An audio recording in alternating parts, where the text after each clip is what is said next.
সব কাজ কাম শেষে আলো কি যে করবো। মামু বার্তা আছে। হ্যাঁ রে বাদে আব্দুল মামু বহুত দিন বাদ আলি রে ভুলে গেছে কি বলছিলাম যে ওই সুদের উপরে টাকা দিলে এসেছিল ওই টাকা দিয়ে ফেরত দিতে এসেছি।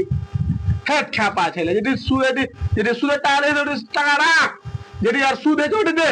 খ্যাপা করে তোর টাকা রাখ কাজে লাগবে। হ্যাঁ ওটি দে। আচ্ছা ঠিক আছে। চাকরা বিলা কত চালানি এখন টাকা বিলা সুদের উপরে টাকা ঘুরিয়ে দিতে আসছে। দাদা দেখো তো এখানে কি লেখা আছে আমি পড়তে পারি না। যে সুদের টাকা খায় সে মরা শুয়ারের গোশ খায়। না এই লেখা তাহলে অন্য কথা। অন্য কথা বাইরে দিয়ে দেখি। কি ঝামেলায় ফেলে দিলে এটা দেবেন না। খাট তোর কার মারা দেবেন আহার বাইরে আছে যা। এ আব্দুল আব্দুল রে আয় আয় আয় মাথা খারাপ হলো তোকে আর সুদ ফুট লাগবে না, যেটি অরিজিনাল ওইটি দে আর সুদ নেবো না। ঠিক আছে দেখুন তোমার টাকা।